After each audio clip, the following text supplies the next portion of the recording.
Greetings, ladies and gentlemen. This video is brought to you by you wonderful people out there who are channel members, patrons, and avid consumers of the content. The financial support helps keeps the lights on, and the channel support helps the channel keep growing. If you're interested, there are links down below to both Patreon and members. Even as little as $1 will definitely help. The cheapest way to support the channel, though, is to subscribe, like, and also leave a nasty little comment down below saying, "You bad algorithm," or something like that. Anyways, on to the story. The Stream, written by PerilousPlatypus. The stream began when I was very young, but I remember it. How can you forget the moment when all things are changed and will never return to the way they were before? So much confusion, fear, and hope, all wrapped up into a single event. Stranger still, that the event never stopped, that the stream continues every moment of every day. But it all began with a single sentence, a simple greeting, a simple warning, a simple offer, a simple piece of advice. They are out there. We will help. Prepare. Of course, it took us some time to understand the sentence, to even understand what was happening. We were not ignorant of the universe, but we were yet to be made aware of the fact that we were not alone. Our poets and writers would occasionally craft tales of monsters from the dark, but it was never a seriously considered threat. The stream changed all of that. The single sentence became a feed of information, a constant output of data and context for that data. Data which painted a picture of our peril. Data which explained the war that we had already lost without realizing that we were embroiled in it. Data which told us of an enemy that we did not know, but who already moved against us. The Scran, a great tide of empire flooding over the galaxy. No system was spared. Endless images of shattered, barren worlds populated the stream. Worlds that had been stripped of their resources, harvested to feed the great, unending hunger of the Scran. Countless populations subjugated and enslaved in the rare moments when they were not destroyed outright. We trembled at the sight of it. For all the conflict within us, we could never imagine such profane destruction. Our education on these matters was difficult to take. Great schisms formed within us as we searched for our path forward. Some would declare their belief in the stream only for others to resist it. The governments of our world, then fragmented and suspicious of one another, made use of the stream for their own purposes. It was a fragile time. Things hung at the precipice. Perhaps we would destroy ourselves long before the stream. We teetered on this dark moment. I feared that we were lost. I wished very much that we could talk to the humans then. I think it would have made the moment easier if the stream could be somehow reversed. But we were receiving messages crafted long before, messages that had traveled the lonely distance of hundreds of light years to reach us. Perhaps the humans were dead before the stream reached us, scoured from the galaxy by the Scran. There was no way to know for certain. It was a topic debated endlessly. Why ally ourselves with an unknown? Perhaps the Scran could be negotiated with. Perhaps the humans were deceitful, and the cycle of accusation and mistrust would begin anew. With one more revolution down the spiral to war. I became political at that time. I dedicated to the humanist faction. Every moment of the stream became a source of the truth to me, of guidance, of enlightenment. I had it etched upon my heart and fully burned into my mind. If there was to be war amongst us, I would wage it in favor of the truth revealed by the stream. And then, one day, all things changed again. The endless loop ceased. The familiar greeting, "They are out there, we will help, prepare," was gone, replaced with new content. A single human appeared in the stream now, one that was not included in the original repeating message. She named herself Rika Thorsten. She was the High Chancellor of Humanity. She spoke directly to us now, her eyes focused as if speaking to each and every one of us. "I am High Chancellor Rika Thorsten. I represent the collective will of humanity. elected and empowered to speak with one voice on behalf of many thousands of worlds. If you are receiving this message, it is because we have identified your civilization as being under the threat by the Scran Empire. This message is unique to your world. We have done our best to target and cater it to what we understand, but it is very limited. We expect, at this point, that you will have received our initial message and are prepared to receive what follows. I thank you for that. I remember leaning forward eagerly, feeling warm and protected, flushed with excitement that humanity had taken the time to reach us, to craft a message meant for us. We are separated by hundreds of light years. Much will have changed between the time I have sent this message and the time you will receive it. I'll be long dead, and there will have been many other chancellors that'll have followed in my wake.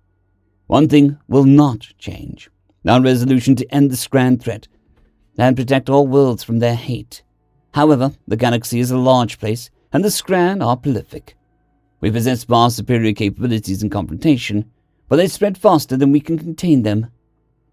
As a humanist, the acknowledgement of their limitations shook me to the core. Such was my faith in their capabilities that I had never considered an alternative to their eventual victory. It was a sobering and terrorizing realization. The problem of distance will be a familiar one. All sentient beings understand the concept of proximity. It's a necessary condition to advance evolution. I expect your kind will be no different. Currently, distances do not favor your planet. As of this message, the nearest outpost of humanity is some 343 light years from your planet. The nearest Scran is less than 200 years away. While we are capable of a higher percentage of the light speed than they are better suited for traversing these longer distances. There are many reasons for that, but foremost amongst them is the relative difference in lifespans.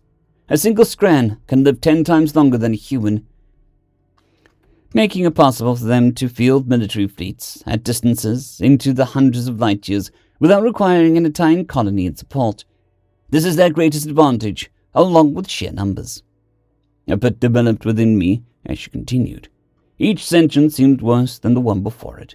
I feared that the sun should go out and that we might live in darkness forever.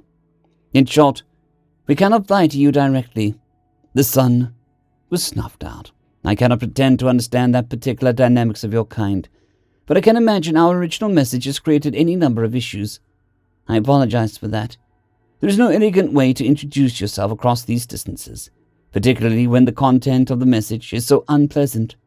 Thankfully, this message brings with it options that your kind must evaluate and act upon if you so choose. Suddenly, her image disappeared, replaced by a set of visuals. Had we not found a way to pass the stream from before, we might have missed it. The human from the communications being wildly different from our own, but we had done as they had asked. Prepare. As I have said, humans possess far greater capabilities than the Scran, particularly with respect to technology. When humanity confronts the Scran, humanity prevails. A series of videos played as she spoke, depicting massive fleets of human vessels. There were dozens of versions ranging from small and sleek to enormous juggernauts. As the videos progressed, they showed the fleets engaged in battle with brilliant lines of light slicing through the Scran opposition. No video showed even a single human ship being destroyed. Subsequent videos showed an enormous asteroid and other objects flying through space towards planets at impossible speed. A flickering message labeled the tactic as Scran planetary bombardment. In each case, light beams emitted from around the planet, vaporizing and destroying the object before they reached the planet. Humanity planetary defense appeared along the bottom. The Chancellor reappeared then. I stated before that we cannot directly cross the distance between us. The logistics are infeasible. However, there are other options. I cannot say which might be desirable for you. That is for your kind to decide. The most efficient and surest path to fend off the Scran is to allow us to indirectly cross the distance between us. This is accomplished by the assembly of a warp gate, a complex and costly procedure that we will guide you through. A warp gate allows us to travel immediately between two locations. Much of humanity and our allies have been networked together, making use of the technology, and it has proven to be the most significant tool for repelling the Scran. The strength of humanity resides within that network. A meaningful pause followed then. No networked world has fallen to the scran. Another pause to let that sink in. I could only remember my glee in that moment, the dawning realization that I might see a human in my lifetime, that we might benefit from direct interaction, that we might learn and grow while also being protected. It was an impossible dream made real, a tangible, powerful goal for the humanist faction to work towards. I could already imagine a campaign slogan, "Join humanity, build the gate." But the Chancellor was not finished. Alternatively, you may attempt to fend off the scran on your own.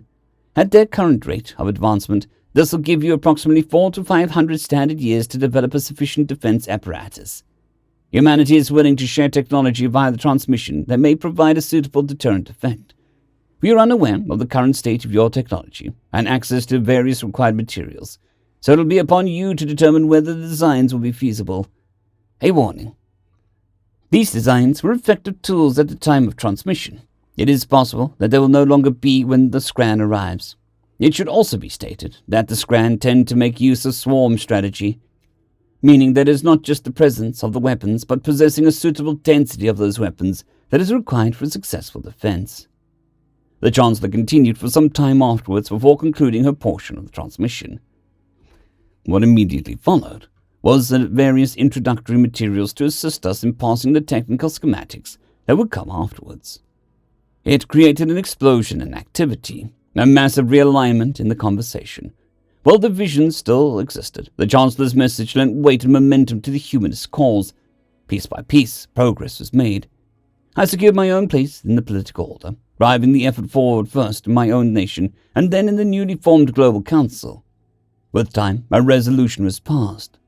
We would build the gate, but not before we would almost destroy ourselves with the weapons humanity gave us. End of story. I'd greatly like to thank our Tier 5 channel members, Caspar Arnholt, John Creighton, Manatharia, 050, Dragzoon WRE, and Elijah Silvercross. Thank you very much.